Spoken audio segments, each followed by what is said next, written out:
This is Arazamani, and I would like to welcome you to the first episode of ChainTalk. ChainTalk is for you who has no clue what blockchain is about. ChainTalk is for you who knows a little bit but wants to know more. ChainTalk is also for you who knows quite well but would like to listen to experts talking about it. ChainTalk is also for you who is very well involved, who knows what blockchain is about, who's dealing with it, and who would like to know other people who are working with it as well, and hear from other experts as well. So today, the first guest of honor is Theo Goodman. I am not going to talk long before we start, and I'm going to let Theo introduce himself to you. So Theo, would you please? Hi. Yeah, I'm Theo Goodman. Thanks for having me as the first guest of honor on your new show. I work for Proof of Work Media. I'm the chief of memetics. I also do consulting. I also speak at events, among other things. So that's just basically what I do. That's awesome, Theo. And we met in German Blockchain Week in Frankfurt, basically. Mm-hmm. So, Theo, I'm going to ask you this question first, and I want you to start with this. If I asked you to tell me what blockchain is in one sentence, mm-hmm. How would you say that? Okay. A blockchain is an irreversible messaging system. That's how I would describe it in one sentence. That's really interesting. But if you really think of it, it really is. Mm-hmm. But what if I asked you now to add to it and make it one paragraph? What would you add to that one sentence? Mm-hmm. Okay, well, that would be, I just use the word irreversible because a lot of people like to use the word immutable, which is a really cool word, but for new people, they probably will just be thinking about what does that even mean for a few hours, what immutable is or what mutable is. So, which it also sounds really cool, but irreversible is fine. So let's just say we have a system of irreversible messages and there's a group of messages and the group of messages makes a block of messages. That's the block in the blockchain. Now the chain part is each block is connected to each other block with a cryptographic key, so that this block is connected to this block in a key fashion, so that no one can lie and the messages cannot be reversed. I'm using the word messages because I think that is essentially all it is. It's just a messaging from this address to this address, sending numbers around in essentially a type of database. So I think that a immutable messaging system or irreversible messaging system with blocks of messages that are linked together, that is essentially what a blockchain is. Thank you, and that is really interesting to hear from you.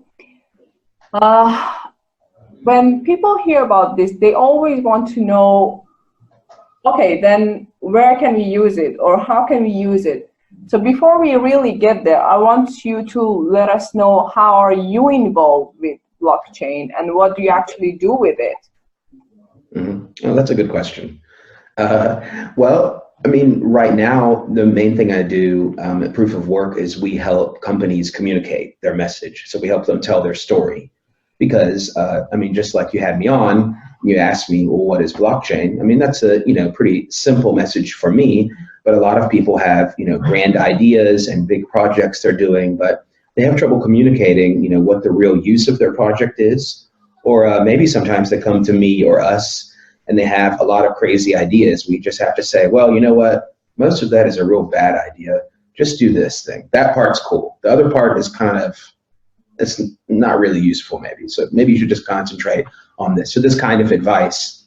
So that's mainly what I do, is just help people understand their own project, what's good and bad about it, and how to tell their story so that they can communicate the message. We've got a situation here where we have a lot of people making things and we don't have enough people using the things. So you have like an overabundance of people making all kinds of projects, things that are cool, maybe, yeah, but we need to have more people using them. If we're able to communicate a story and a narrative in a way that people can understand, then they're more likely to use something. So that's, I'm a good communicator, so that's what I do. I think that that's something that we're still missing in the whole blockchain world, actually.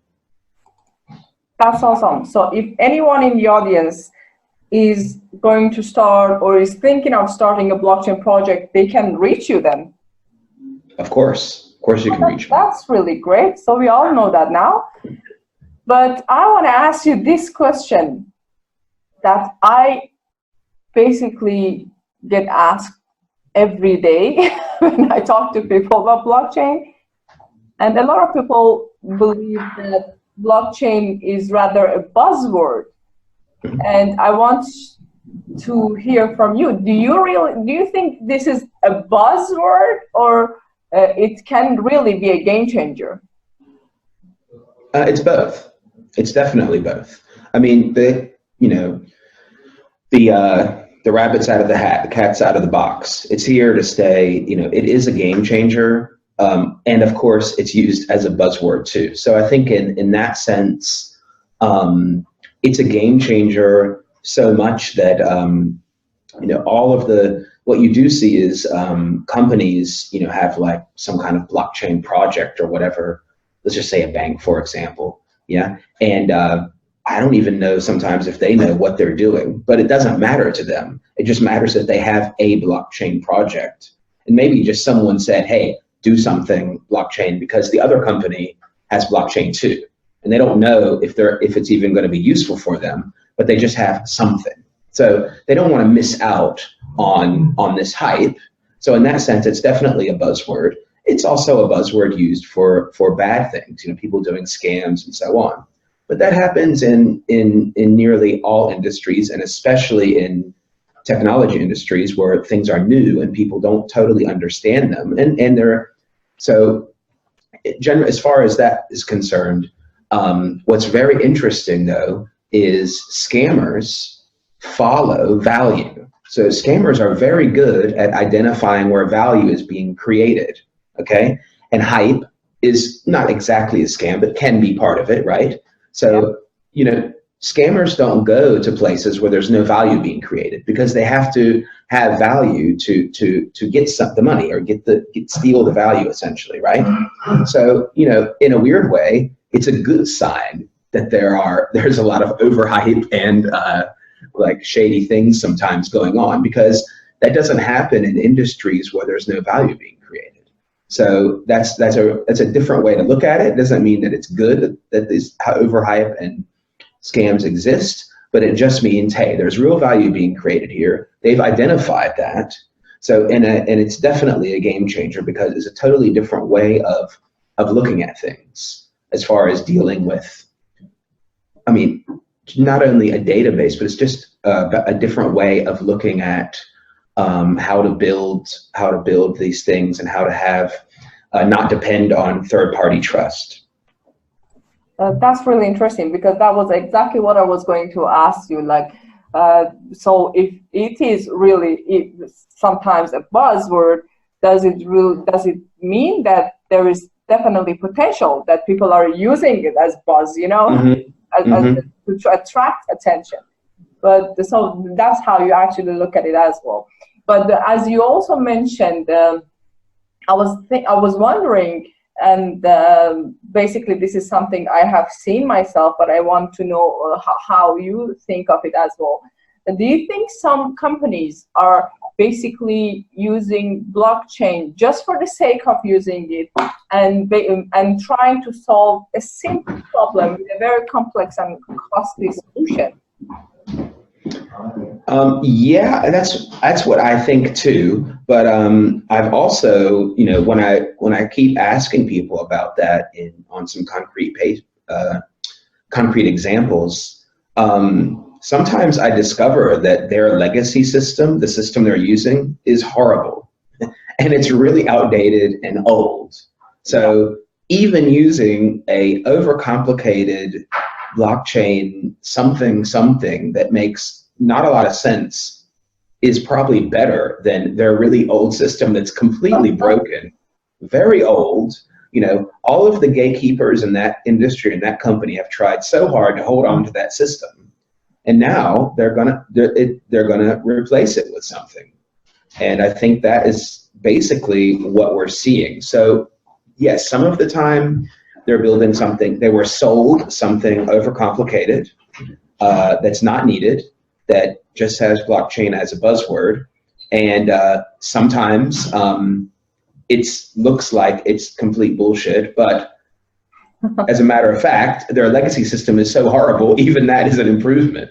So it's a little bit of both, I think, sometimes. This is a really interesting point. So do you think basically blockchain can support digital transformation then in businesses? I mean, do you think some businesses, by adopting blockchain, even though it is not very necessary, can actually fasten the process of digital transformation because they get rid of the old system anyhow, and they have to digitalize a lot of things to be able to adopt blockchain? Yeah, I think so. I mean, that doesn't matter if you're using a so-called private blockchain or public blockchain. We won't get too technical into that, but yes, it can, and it can because it can be more compatible with other systems that you want to add on later. So it's it's easier. It's more of an open standard. Whereas if let's just say company A wanted to merge with company B, and on paper from their business applications, it looks like a great fit. You do this, there could be a great synergy. And then you guys get married and you're totally incompatible. You see what I mean? Because you have like COBOL, this like ancient coding language or something, and you guys are on Linux or I don't know what, some other thing. And you're like, okay, it's going to cost us the same amount of money of the whole merger just to get our systems to even try to communicate to each other. And it's just not going to be possible. I mean, that's just a real simple example. But what if you both use a similar blockchain system for your company, or at least that was part of the company? Well, those wouldn't be as hard to marry, and have some kind of value together. So it's going to make it easier for things like that. It's going to make it easier for people to build things. You're going to have more people. So if more people use these open standards like that, you're going to have more people in the company that are going to be able to learn how to build things. It's going to be way more, so basically it's going to make a lot more things transparent. You can still keep it private for the business point of view. You're not like sharing stuff with other businesses that don't want to, secrets. But it's going to make it easier for you to do transformations and to build things in the long run. Now, sure, of course, you're going to have this hurdle right now. It's kind of like if everyone in the company had to learn a new language. It would be really hard. But the next generation or the next wave of people, they probably would have learned that language anyway. You see what I mean, to start with. So the people there are kind of in a tough spot. So they're like, oh, well now, but I've been doing it a different way my whole career. Now I have to learn this other thing that's basically similar reminds me of learning a totally new language with a totally new concept, and that can be a tough thing, but if you learn it, then you can communicate with a lot more people. Definitely. I want to ask you this question, which I really want to hear your answer basically myself. How would you think blockchain changes businesses, or better put it this way, can you give me 3 reasons why a business needs to adopt blockchain technology? Okay. Well, I mean, the first reason is it's also a reason why a lot of people use blockchain for payments, and that's just judicial arbitrage.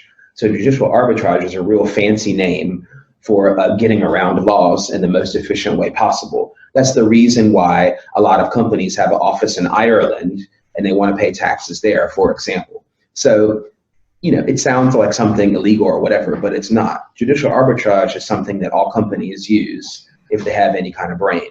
And that's why they have offices here and there and whatever else. So it just means that it's going to make it easier. Just if you let's just say you just use Bitcoin, okay?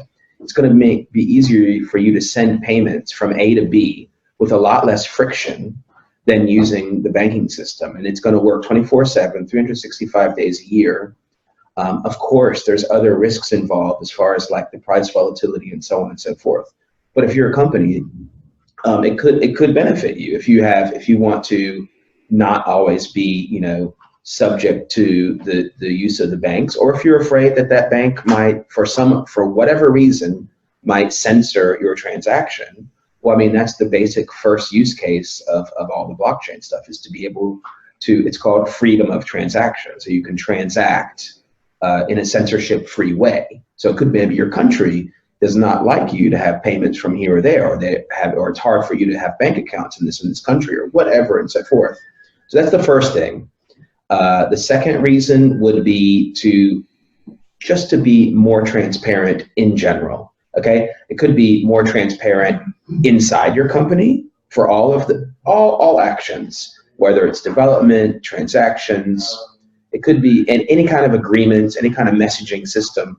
If you want to say, Theo said this on this day, and we're going to do a so-called timestamp, and we're going to put that in the blockchain, then it's Theo said that, and everyone can verify that I said that at that time, and they don't have to trust anyone else to see that. So they can verify it themselves, essentially. So anytime you want to make something more transparent, especially like an order of events, which could be really useful for businesses, then that would be something else, I think, to be more transparent. And three is just, it goes back to what I said, but you're going to need to, remain competitive. And if you want to remain competitive, you have to learn new things, right? And so you're going to need to learn this stuff. You're going to need to at least investigate, how could we use this? What's suitable for us? And if you're going to want to remain competitive, you're going to have to do something related to blockchain, I think. So those are, I think, three main things that I think are really clear, simple, cut. Nothing, notice no crazy buzzwords, no self-driving cars, or I don't know what people are saying sometimes, okay? But those are real three concrete things that I think you can do today.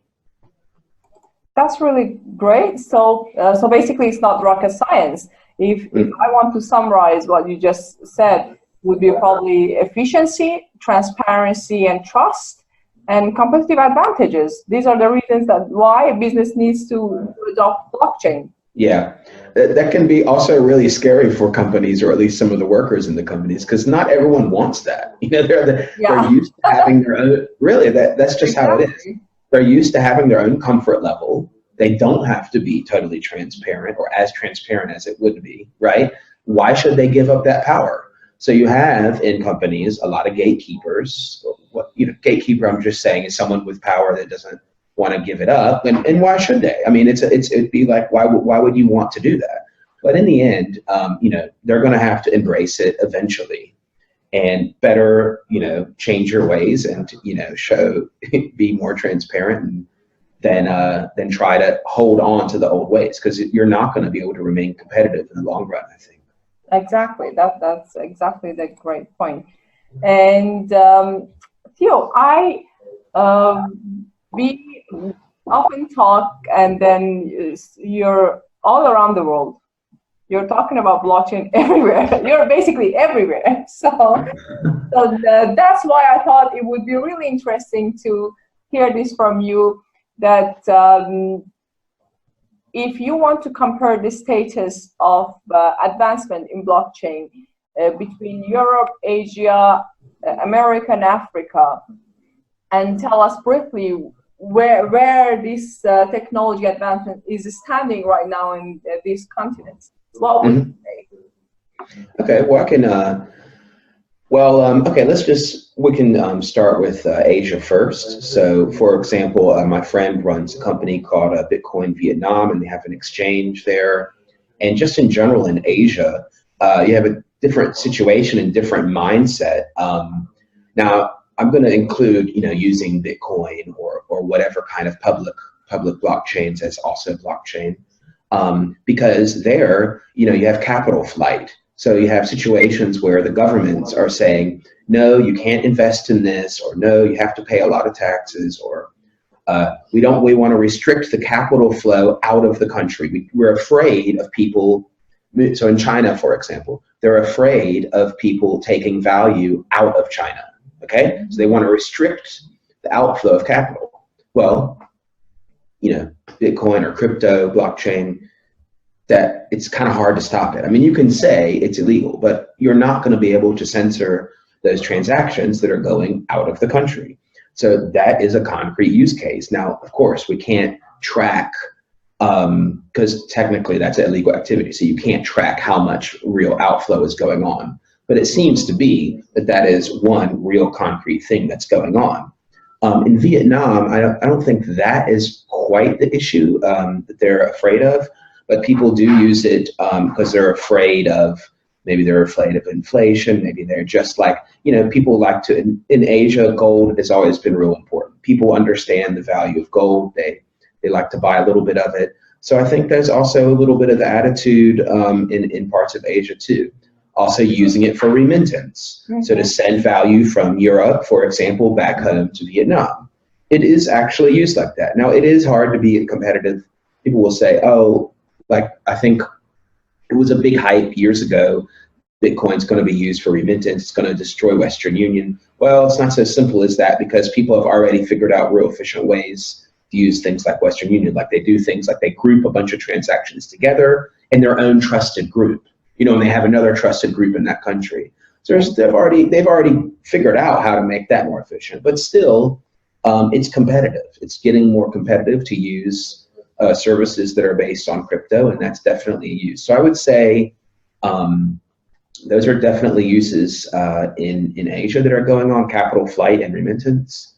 And I would say in Africa, that is really interesting because they have not. So you have M-Pesa. So for example, in Kenya, and I don't know if anyone knows what M-Pesa is, but it's definitely it's an electronic money system. It started as just prepaid minutes for your mobile phone. And because they made that system with very low friction, so you just needed basically just an ID and you could buy any small amount with it. Of money, and then it would be transported into this digital form, because people have a lot higher friction in parts of Africa to have bank accounts, and they don't want to carry large amounts of cash with them. So they can use M-Pesa, which just goes on your phone. And see, I'm sorry, I'm at my coworker, people are walking by. Yeah. So anyway, it's okay. See, we're real life. We're real. Exactly. Yeah. Anyway, they already have M-Pesa, which is not a blockchain system, but that's why it's just an example of there's huge potential in Africa that's still just beginning, because people are used to using their phone. I think the mobile phone adoption is growing at a higher rate in parts of Africa than anywhere else in the world. And on top of that, they're used to having value on their phone. Whereas maybe in Europe and America, we're less used to having, there's money on my phone and I'm used to using it for that. There, it's normal. Everyone does that. It's totally everyday thing. Everybody knows about that. So, I can't say exactly, what the state of, I don't think there's really a whole lot of blockchain usage right now in Africa, but it's definitely growing. It's growing from similar things, like I said, in Asia, just people want to invest in something. It's a low friction thing to invest in. You know what I mean? You don't have to have a bank account. You don't have to do all this KYC. It's not, it's not so high friction. People want to buy something now and they want to have it in their hand. They don't necessarily trust banks as much.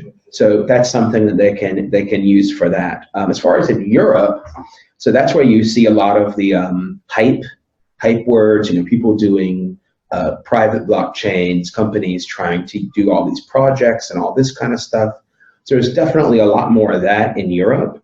I would say Europe is pretty pretty advanced compared to the other continents in as far as how many developers. And you have like these big hubs of developers in Berlin and London. Tons of events going on every day, several different meetup events in both of those cities. So even though the price went down of all the crypto, the amount of events didn't slow down, which I thought was really interesting. In past years, when the price went down, for example, in 2015, the price went down a whole lot. And you also saw, attendance and the amount of events also go down kind of, it was kind of, but I didn't really notice that after the recent price decrease. And I think the events kept on going in Europe. I thought that was pretty crazy. Mm-hmm. So you see a lot more commercial things in Europe, like business applications, this kind of thing. In America, you also see that. The trouble with America is that the regulators are really holding on to a lot of things, and it scares a lot of people from trying to make businesses with Bitcoin blockchain stuff. Regulators are really making it confusing. So they're the gatekeepers there in America that are really slowing innovation. They're making some rules that are really, they want to protect investors. They don't want people getting scammed. They're afraid of capital flight too. And I think that you see similar, interest in some of these business applications and things like that as in Europe. But I think the regulators in America are even harder than in Europe, and it's making it harder for people to if I have a project and I think, what country am I going to do my project in? America's not that attractive because you're just going to attract a lot. It's just going to be really difficult for you.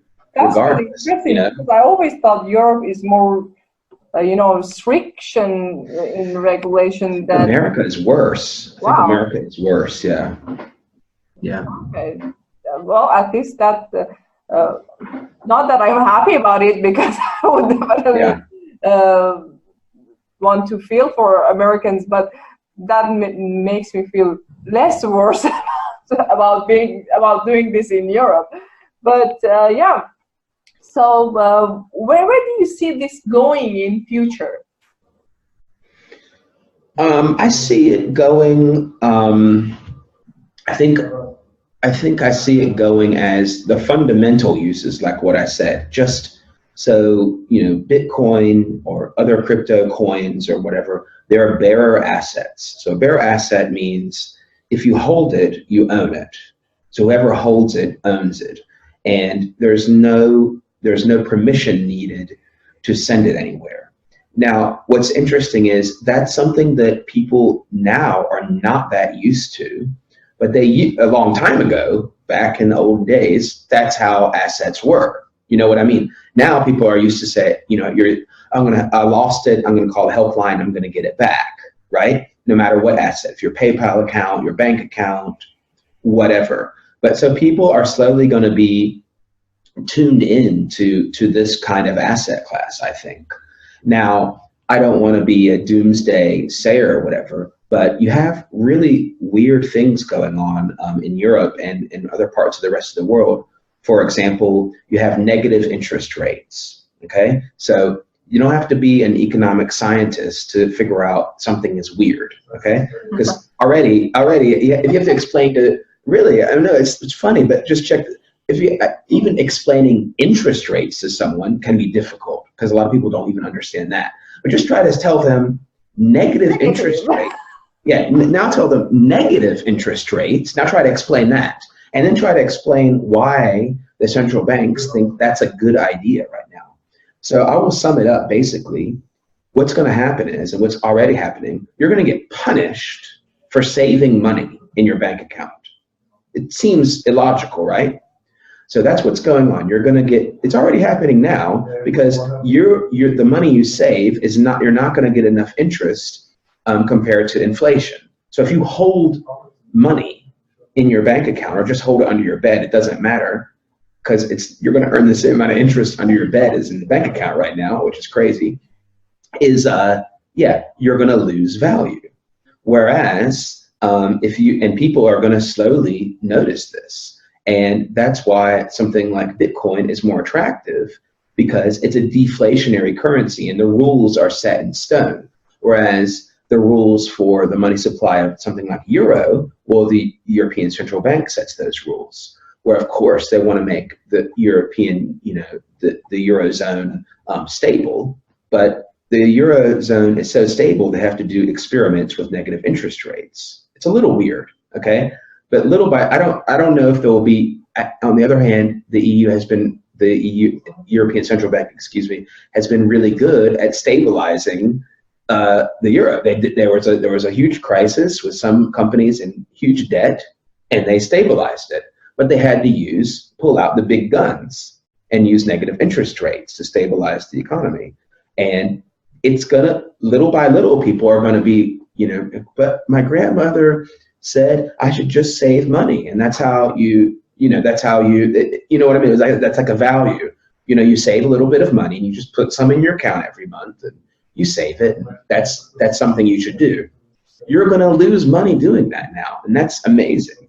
And so crypto, blockchain, whatever you want to call it, that is an alternative to that system. And I think that's something that's going to go on. As far as blockchain on business applications, whatever group of companies get together and communicate with each other using some form of blockchain system, well, they're going to gain more trust with each other, and therefore they're going to be able to do more efficient business with each other, and they're going to gain a competitive advantage. So you're going to have competing little circles. Like, I have my blockchain system, we have like our consortium of, or not consortium, our group of companies, we agree to use this system together. We have this other one, and they're going to start competing against each other. So whichever one has the best system that is the most efficient and lends themselves to do more business with each other, they'll probably win that battle. So then I think that's how I see two concrete things in the future playing out. So I have already started imagining a new competition phase to the world for that. And I don't want to get to the regulation issues, and I will leave that basically to some other episodes, because that is quite complicated, and it's probably we don't have enough time for this episode. But thank you so much, Theo. Thank you. It's really amazing to have you on board. And thanks for your support to be our first guest of honor. And before we leave, first I want to ask you, how can our audience reach you if they if they have a question about what you just said in the show, or if they need your help? How can they find you? Sure. Well, of course, you might be watching this on LinkedIn, so of course you can contact me on LinkedIn. You can just type in the search Theo Goodman, so Godman, and you should find me pretty easily. You can also email me, theo@proofofwork.media. You can also find me on Twitter. TheoG__ is my name on Twitter. Any of those are fine to contact me with. Or you can I will mention all of this in the text for this this video series, so they can find you through that. And before we leave, I'm gonna let everyone know about a tradition that our guests will suggest the next guest on our show, and I would like you to suggest our next guest. All right, I'm going to suggest the next guest, which will be Oscar Giza. So Oscar, now it's your turn to be the guest. Yes, Oscar, we will see you in next episode. Then we will have him on board, and we will let him introduce himself in the next episode. Thank you so much, Theo, and it was really great to have you. And thank you, everyone, for listening to us and watching us here on LinkedIn or YouTube or wherever you're watching us or however you're watching us. We hope that this will help you in understanding where the world is going to. Thank you so much, and bye-bye. Bye, thank you.